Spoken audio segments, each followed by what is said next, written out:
I am Michael Brent at Observe the Word, and we are interpreting the Pentateuch. Our text is Exodus chapters 19 through 24. When God appeared to Moses at the burning bush, he told Moses, "This shall be the sign to you, that it is I who have sent you. When you have brought the people out of Egypt, you shall worship God at this mountain." This seems to me a special sign just for Moses. He met God at this place, and God said, "You will meet me again at this place." So arriving again at Mount Sinai, Moses must have remembered God said this. And I like to imagine what he might have thought. Lord God, you worked it out exactly as you said you would work it out. You truly reign over the lives of men. Here I am back at Sinai at the exact spot where I told you 4 times, please send someone else. And you didn't strike me down. You didn't give up on me. You did get a bit angry at me, and I'm glad, or I never would have gone back to Egypt. Even there I was ready to give it all up when Pharaoh refused my requests and put the people to harsher labor, beating them, making the work impossible. I was ready to give in then. What did I say? I remember I said, "Why did you ever send me? Ever since I came to Pharaoh to speak in your name, he's done harm to the people, and you have not delivered your people at all." Again, you didn't give up on me. You encouraged me, reminding me that this was a promise made long ago to Abraham. This is about your vision, and these are your people. Still I was afraid, and I said again, "Behold, I'm unskilled in speech. How then will Pharaoh listen to me?" But you gave strength to my heart, and you gave me a voice through Aaron, and look where we are now. Look at the people. At the mountain, last time it was just me and my sheep. There's an entire nation out here now. And here we are, just as you said. Who could believe it? I'm sure Moses would have said it better than that and had deeper thoughts than that. He's so interesting to think about as a reluctant leader, the one who believed he had nothing worth saying and he didn't know how to say it anyway, the one no one would follow. Now to be standing at Mount Sinai with thousands and thousands of Israelites, men, women, and children, set free and going home. Moses is becoming the leader that God is making him to be. Here at Sinai, he'll take up the role of covenant mediator.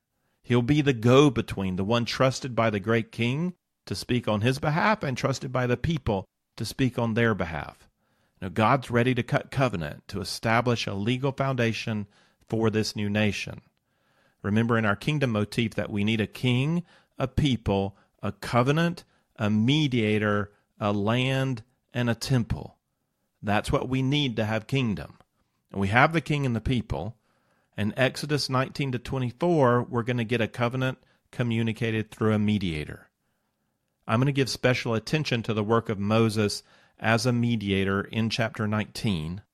And then an overview of chapters 20 to 23 will help us see the covenant form. And in chapter 24, we'll consider the actual cutting of the covenant. We start in chapter 19, where we see what it looks like to be a covenant mediator. Moses on the mountain receiving the 10 Commandments is another one of those sections of Scripture that, because I felt very familiar with it through Sunday school stories and sermon references and movie depictions, I was surprised going through it myself by some of the details I didn't remember or never noticed before. For example, how many times would you say that Moses went up on the mountain to speak to God? Once? Twice? 3 times? It's going to be 5 times in this section, 19 to 24, and another 2 times in chapters 33 and 34.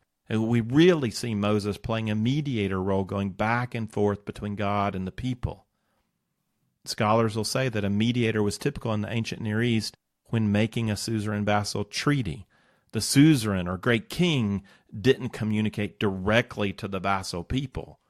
He appointed a spokesman on his behalf as a go-between. He appointed a covenant mediator. So using biblical language, we could also call him a prophet, a covenant mediator prophet. and there are just a few of those in Scripture. They're not calling people back to covenant faithfulness of an already existing covenant. They're helping mediate something new. And so far we've had Adam, Noah, and Abraham performing this role. Now Moses. Enacting the role of covenant mediator, Moses goes back and forth between God and the people 3 times in just chapter 19. So let's start with Exodus 19, 3 through 6. Moses went up to God, and the Lord called to him from the mountain, saying, Thus you shall say to the house of Jacob, and tell the sons of Israel, You yourselves have seen what I did to the Egyptians, and how I bore you on eagle's wings, and brought you to myself. Now then, if you will indeed obey my voice and keep my covenant, then you shall be my own possession among all the peoples, for all the earth is mine. And you shall be to me a kingdom of priests and a holy nation. These are the words that you shall speak to the sons of Israel. Moses received these words from God for the people. And this is the initial charge for Israel. Having experienced redemption from Egypt, as God says, I bore you on eagle's wings and brought you to myself, Israel is now invited into covenant relationship with a purpose. Exodus 19:6 is a key verse for Exodus. God is saying, this is my purpose. This is why I brought you out to be a nation. This is why I'm forming you. This is why I want to bring you into covenant relationship. This is your identity. This is your great commission. You shall be to me a kingdom of priests and a holy nation. So we understand what it means to be a nation of priests based on what God said right before that. You shall be my own possession among all the peoples, for all the earth is mine. And the ancient Near East placed gods in particular localities. Lesser gods over towns and villages, greater gods over capitals of nations or city-states. Gods were attached to the cities where they resided in their temples. And the Egyptians had their gods, and the Babylonians had their gods, and the Canaanites had their gods, Hittites had their gods. God makes the claim that the whole earth and all peoples are his. So by choosing out Israel, he is in no way to be seen as making himself a local God. And that's going to be a danger for Israel, and it's certainly the way the other people see Yahweh. They see him as the God of Israel, meaning that he's just the God over that location. But as God's scope is global, so Israel's scope needs to be global. They are supposed to see their entire nation as a kingdom of priests. They will have in their nation a formal priesthood. Still, every Israelite should see himself or herself as a priest of Yahweh. And the global scope of all peoples is a normal theme of God's covenantal commissions. He told Adam and Eve, be fruitful and multiply and fill the earth. He told Abraham, and in you all the families of the earth shall be blessed. And much later he told the disciples of Jesus, go and make disciples of all nations. The scope is global, and the people of God are his priests to all peoples. What's the role of a priest? A priest worships his God and helps others enter into that worship also. So the role of a priest is to know God and make God known, making God known through words and through manner of life. The priest models the character of God in his own life and shares the knowledge of God with others. So Adam and Eve are to be the image of God to the world, created in his image. That lived out character is essential to God's commission here. He says, obey my voice and keep my covenant. So every shepherd, every shopkeeper, every baker, every teacher, every homemaker, every vine dresser is to obey the voice of God and to keep his commandments, and so image him in their everyday life. As a good priest, they're to develop their own relationship with God through prayer and the knowledge of his word and the fulfillment of his commands, and so also help others come into the same kind of relationship with God. They are to be a priesthood of all believers. Many things are new with the new covenant This concept is not one of them. Just as God sees every member of the church, the body of Jesus Christ, as a priest who seeks to know God, live for God, and make God known, so also the Israelites were supposed to be a kingdom of priests, a holy nation to make God known. That's their commission. That's Exodus 19:6. Moses then goes from God to the people in verses 7 through 8a. So Moses came and called the elders of the people and set before them all these words which the Lord had commanded him. All the people answered together and said, "All that the Lord has spoken, we will do." The people give an initial commitment to covenant. They show an eagerness to enter into formal relationship with God, though they've surely not yet counted the cost or considered their own ability to keep the covenant, which of course is normal. When we get caught up in the emotion of the experience, we're ready to commit to anything. And this was some experience they were having, you can imagine, so we're not surprised that initially they say, "We will obey, we'll do it all." Verse 8b tells us, Moses brought back the words of the people to the Lord. And of course, God doesn't need Moses to tell him what the people said because God heard it when they said it, but God has instructed Moses to fulfill the role of the mediator, and that's what he's doing. He went from God to the people, now he's going from the people back to God. And this completes our first back and forth. Now we consider the second. This is in 9 through 14.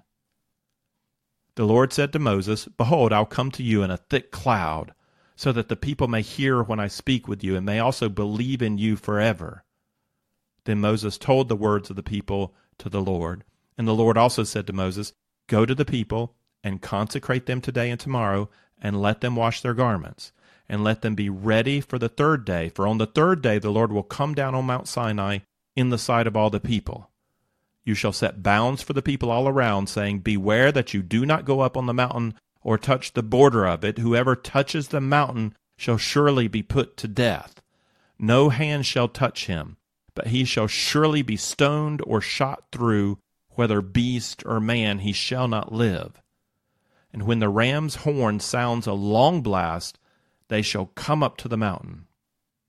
So Moses went down from the mountain to the people and consecrated the people, and they washed their garments.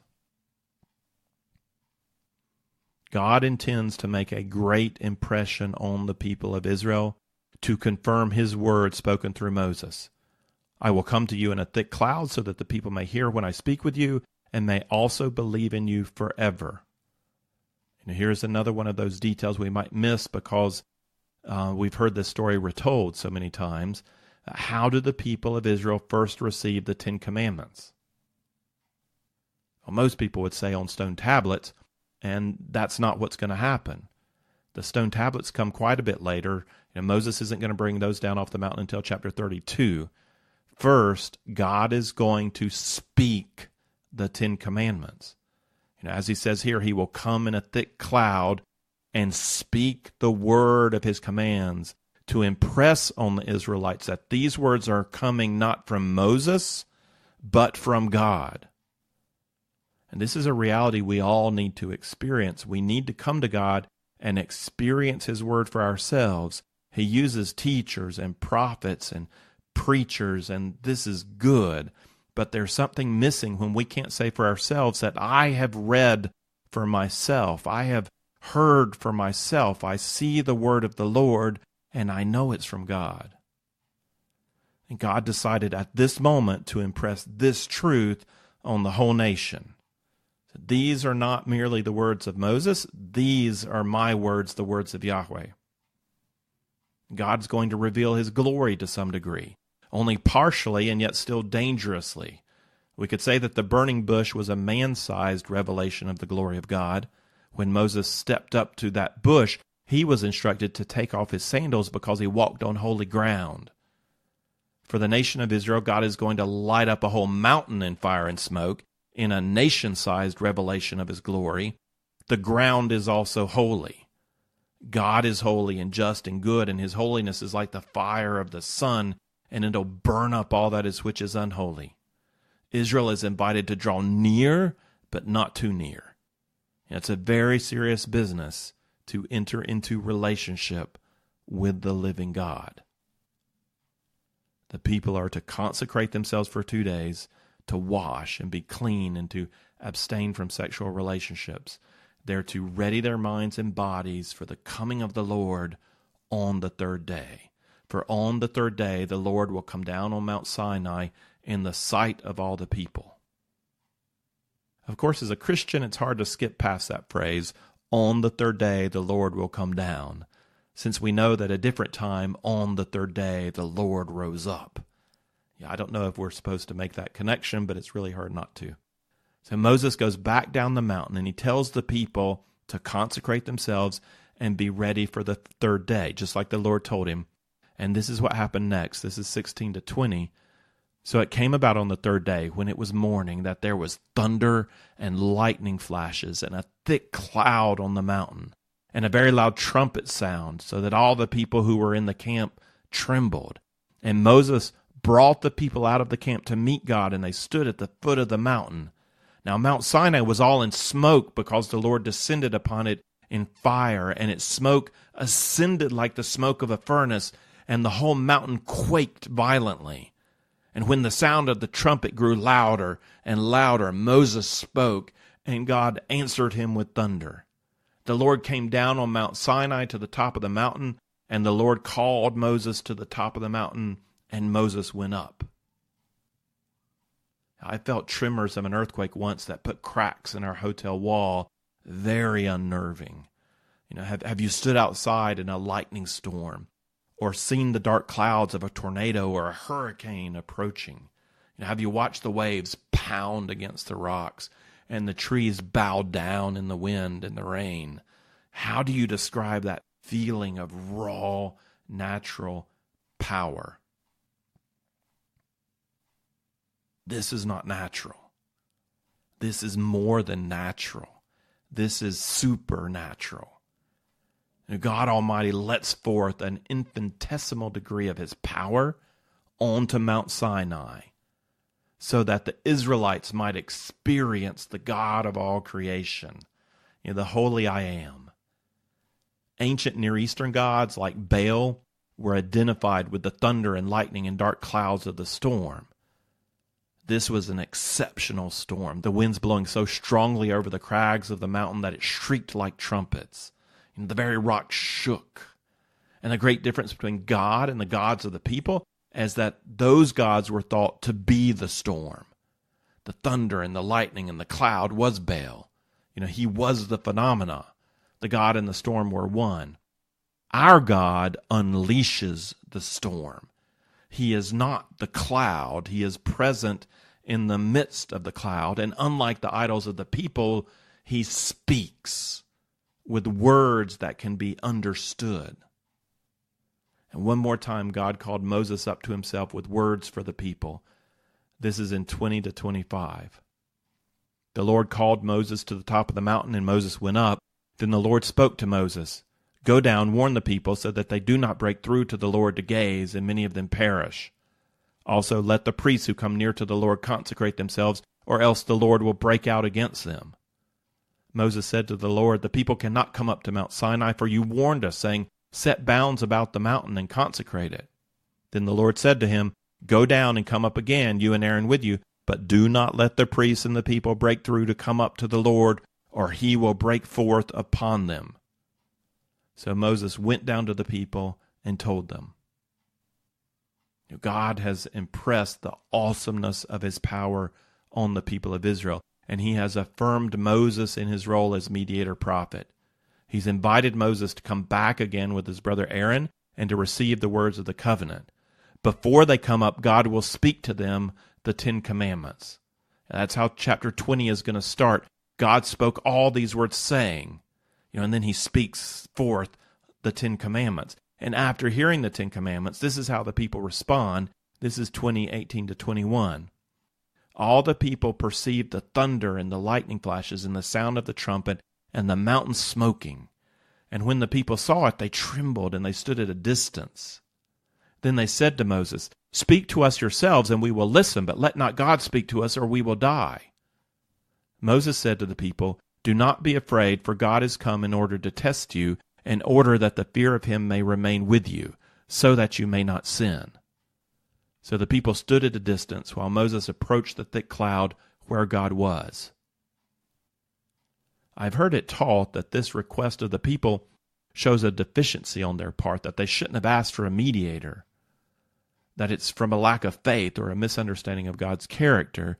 And there may be some scripture that supports that negative view of the Israelites here. I can't think of it. Nothing's coming to my mind. And in fact, in Deuteronomy 5:28, God affirms the people concerning this request, saying they have done well in all they have spoken. God intended to overawe the people. He did not want them to come up to him.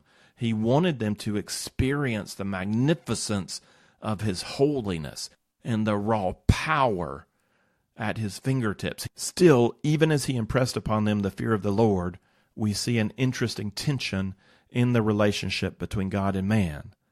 Do you hear the oddity in what Moses said in verse 20? Do not be afraid, for God has come in order to test you, and in order that the fear of him may remain with you, so that you may not sin. So did you catch that? Why is that odd? Do not be afraid. God has come that the fear of him may remain with you. Now, that seems a bit contradictory. He's saying don't be afraid, but the whole point of this is that fear might remain with you. So how do we understand this relationship with God where his fear remains on us and at the same time we're not afraid? This has to do with being drawn into real relationship with God, real relationship in which we are loved by God and love God back drives out fear. When that relationship is achieved, we're not going to have to be afraid. So how is that fear driven out? Somehow we know we're secure in relationship with God. Somehow we come to this knowledge that we are made acceptable. Somehow we know that if we run into his arms, he will not strike us down. So that's the removal of fear. And yet his holiness is as the sun consuming sin, and I'm sinful.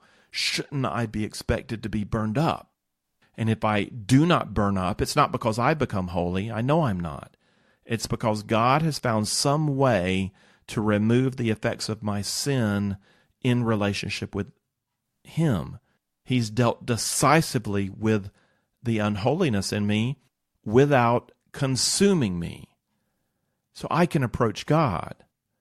But if I approach God without a sense of awe and fear, then I don't really know God.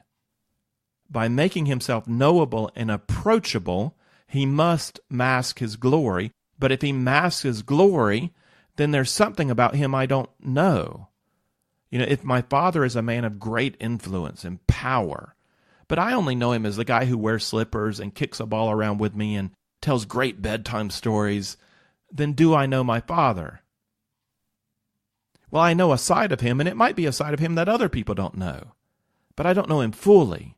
To fully know him, I need to know of his power and his influence. To fully know God is to know the fear of the Lord and to also not be afraid. There's a scene from Tolkien's Lord of the Rings in both the movie and the book, either one. It's an interaction between Gandalf and Bilbo. Gandalf does not show his power among the hobbits.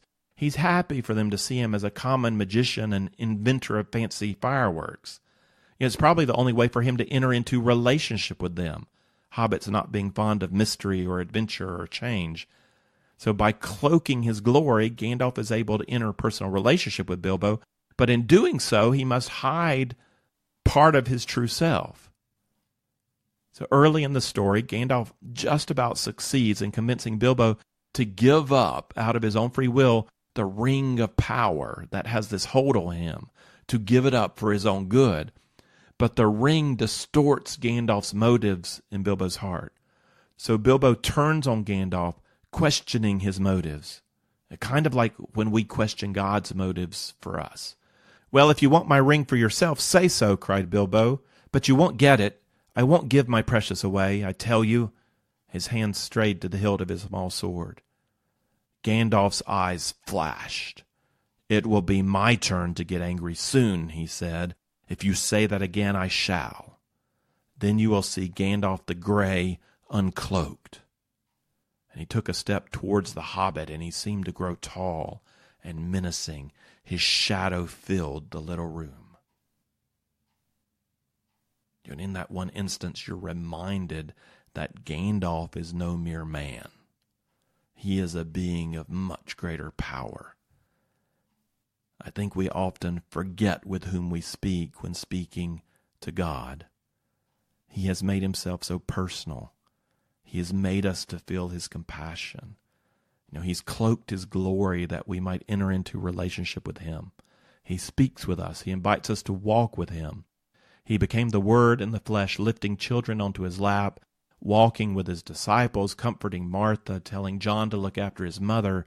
He's relatable and kind and generous, and he's invited us to not be afraid.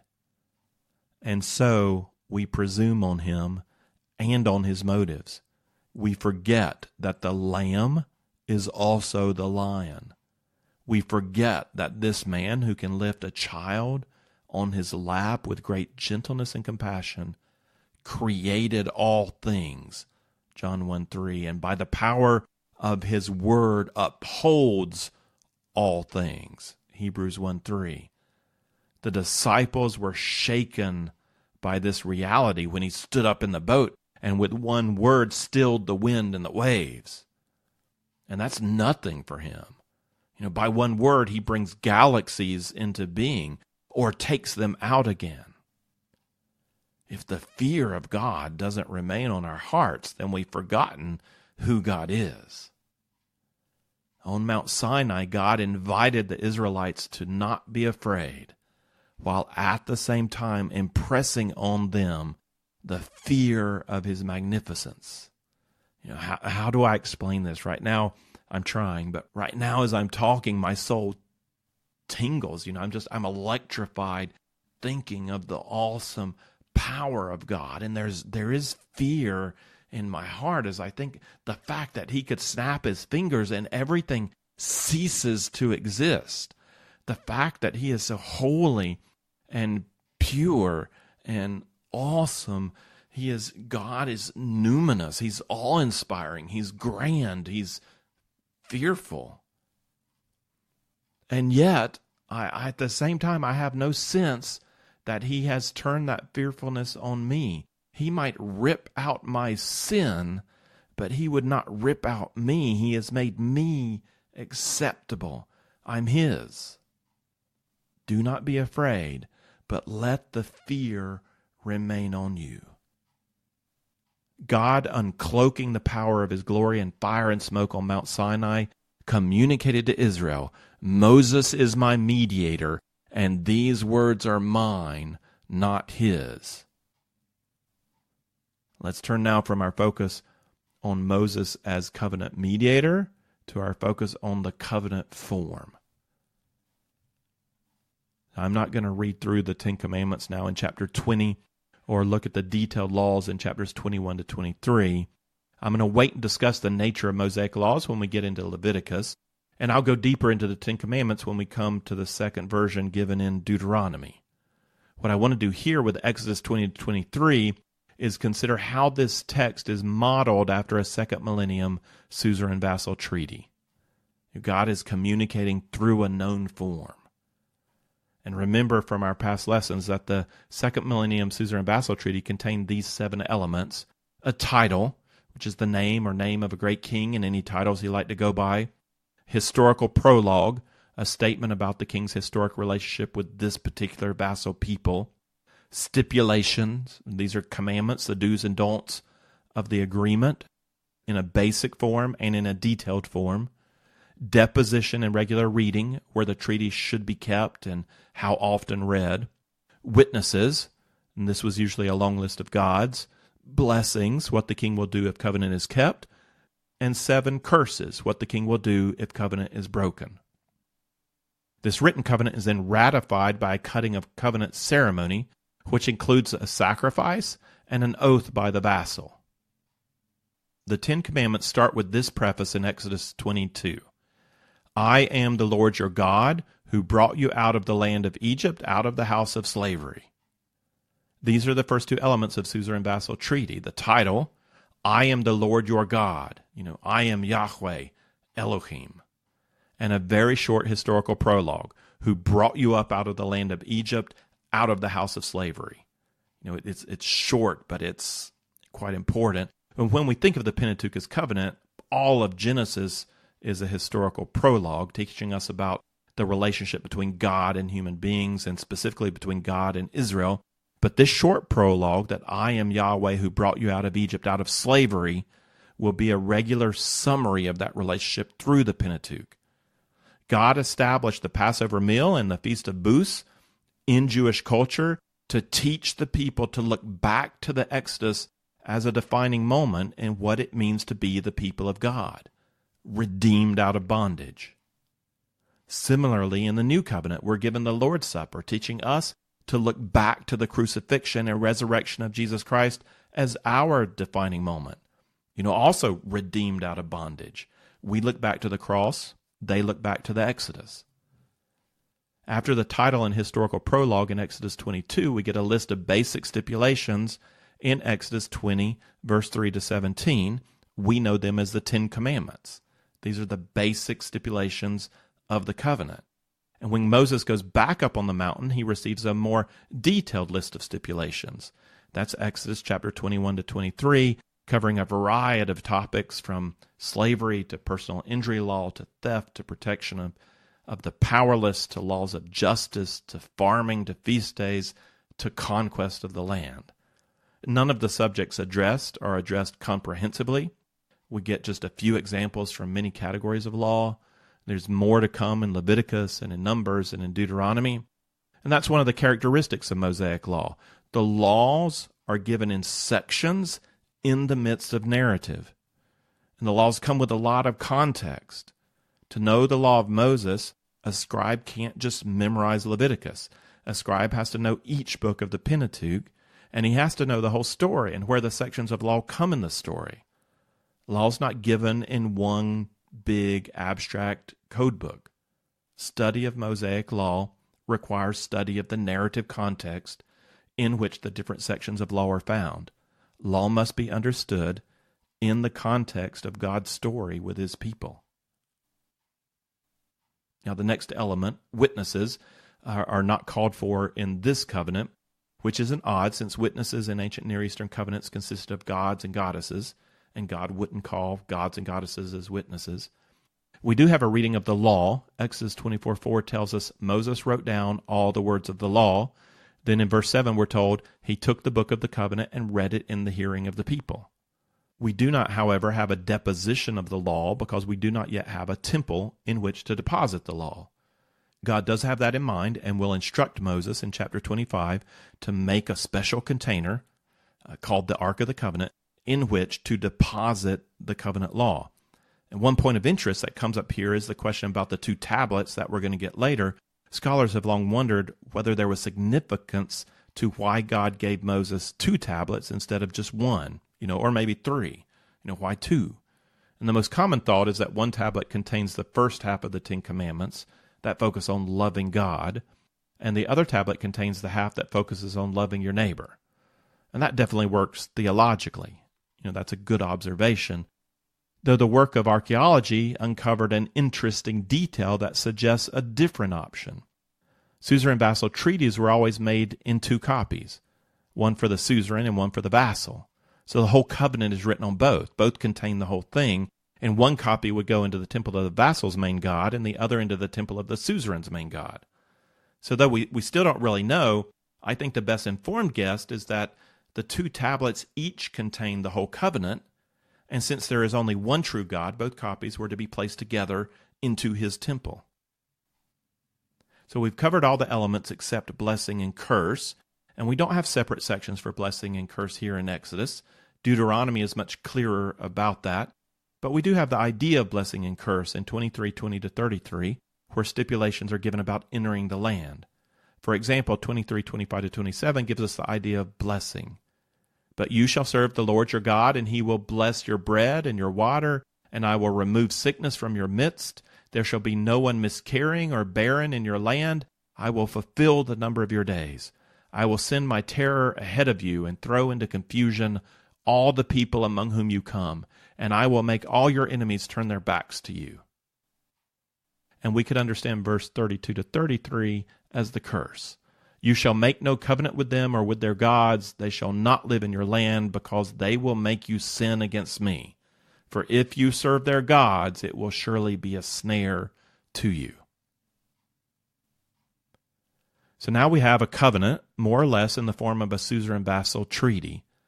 And to make the covenant formal, we need to ratify it with a sacrifice and an oath. And this happens in chapter 24. This is covenant ratification.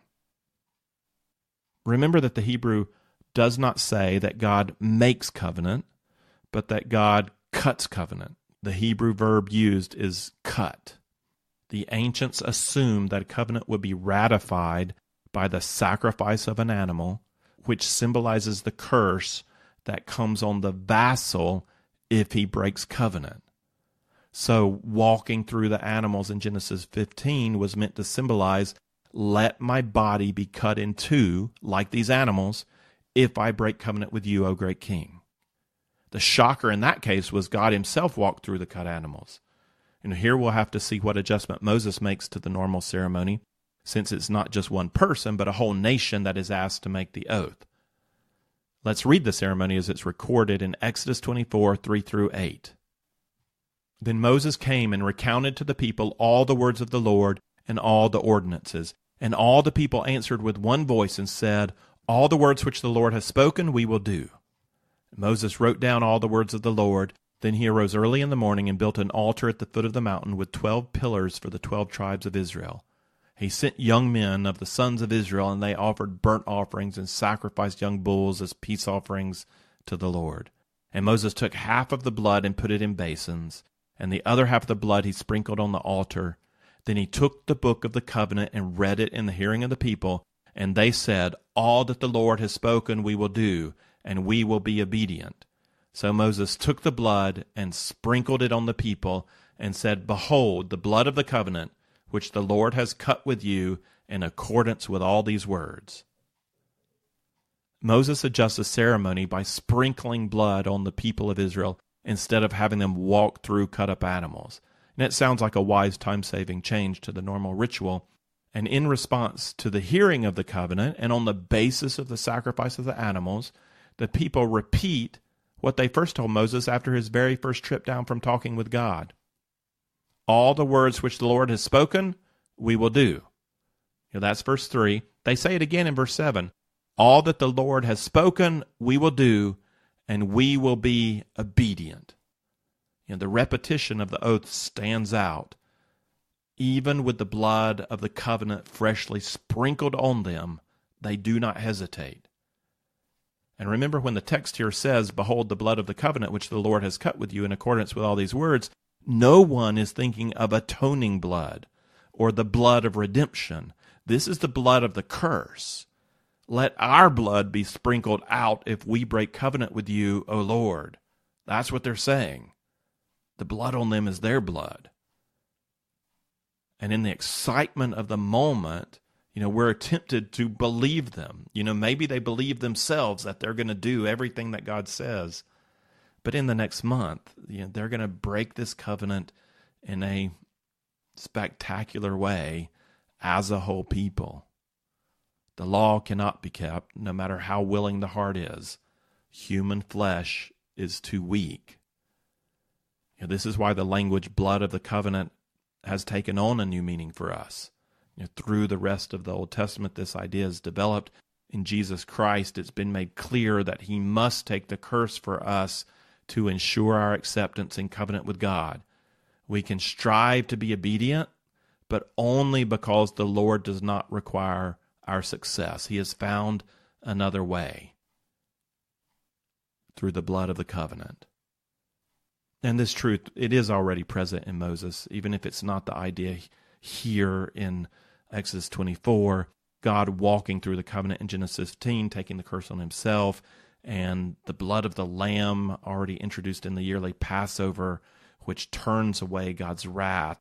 It's setting us up to understand the blood of the covenant is necessary to cover us so that we might be acceptable, because we're never going to live out the covenant no matter how enthusiastically we promise to do everything that God tells us to do.